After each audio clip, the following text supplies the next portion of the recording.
যে কোনো একটি ইস্যুকে সামনে এনে চলছে আন্দোলন, আর তাতেই পতন ঘটছে সরকারের। এভাবেই বিভিন্ন দেশে চলছে সরকার পতনের আন্দোলন, আর আন্দোলনের এই ঝড়ে পড়ে উজাড় হচ্ছে সাজানো গোছানো বিভিন্ন দেশ। সর্বশেষ সরকার পতনের এই ঝড়ে পড়েছে ৩ দেশ, তাতে মাত্র ৩ দিনেই এই ৩ দেশে পতন ঘটেছে সরকারের। এর বাইরে সরকার পতনে বিশ্বের আরও কয়েকটি দেশে চলছে বিক্ষোভ আন্দোলন। সেই তালিকায় রয়েছে সার্বিয়া ও ইসরায়েল। আবার ইরানেও বিরোধীদের উস্কে দিয়ে চলছে সরকার পতনের খেলা। যেসব দেশ এই ফাঁদে পা দিয়েছে সেখানেই পতন ঘটেছে সরকারের। এ নিয়ে আরো জানাচ্ছেন আহমদুল্লাহ শিকদার। সোনামণিকে নিয়ে আমি থাকি চিন্তামুক্ত, কারণ আমি ব্যবহার করি SMC স্মাইল বেবি ডায়াপার।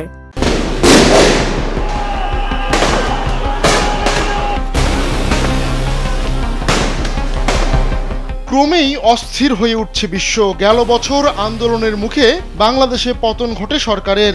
এর কয়েক মাস পরই সার্বিয়ায় একটি দুর্ঘটনাকে কেন্দ্র করে শুরু হয় সরকার পতনের আন্দোলন। নিয়মিত বিরতিতে সহিংস হয়ে উঠছে সেই আন্দোলন। সরকার পতনের আন্দোলন চলছে ইসরায়েলেও। আবার জীবনযাত্রার ব্যয় ও বাইক রাইডারের মৃত্যুর ঘটনায় উত্তাল হয়ে উঠেছে ইন্দোনেশিয়া।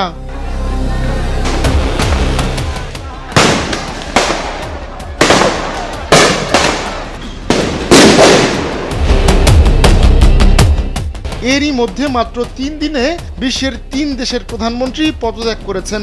জাপানের প্রধানমন্ত্রী শিগেরু ইশিবার পদত্যাগ দিয়ে এই পতনের শুরু। নির্বাচনে বিরোধীদের কাছে হেরে পার্লামেন্টে নিজের অবস্থান নড়বড়ে হয়ে যায় ইশিবার। এরপরই রাজনৈতিক অস্থিরতার শঙ্কা দেখা দেয়। শেষ পর্যন্ত রোববার প্রধানমন্ত্রীর পদ থেকে সরে দাঁড়ান ইশিবা। দুদিন পর মঙ্গলবার ফ্রান্সের প্রধানমন্ত্রী ফ্রাঁসোয়া বাইরো পদত্যাগ করেন। অনাস্থা ভোটে হেরে যাবার পর পদত্যাগ ছাড়া তার সামনে আর বিকল্প ছিল না। বাজেটে কাটছাট করে যে প্রস্তাব তিনি দিয়েছিলেন তা নিয়ে মাখর নেতৃত্বাধীন সরকার বিপাকে পড়ে গিয়েছিল। এরপরই এ নিয়ে ভোটাভুটি হলে বিরোধীরা বাইরোর প্রতি অনাস্থা প্রকাশ করে। বাইরোর পদত্যাগের পর নতুন প্রধানমন্ত্রী বসলেও উত্তাল হয়ে রয়েছে ফ্রান্স।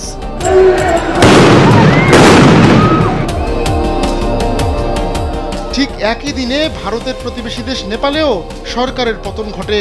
এদিন দেশটির প্রধানমন্ত্রী কেপি শর্মা ওলিও পদত্যাগ করেন। দেশটির সরকার সামাজিক যোগাযোগ মাধ্যম জোর করে বন্ধ করে দেওয়ার পর এ নিয়ে আন্দোলন শুরু হয়। পরে সেই আন্দোলনে যোগ দেয় ছাত্র জনতা। আন্দোলনে পুলিশ গুলি চালালে অন্তত ৩৪ জন নিহত হয়। শেষ পর্যন্ত জেনজির আন্দোলনেই পদত্যাগ করে দেশ ছাড়েন ওলি। আহমদুল্লাহ শিকদার, কালবেলা।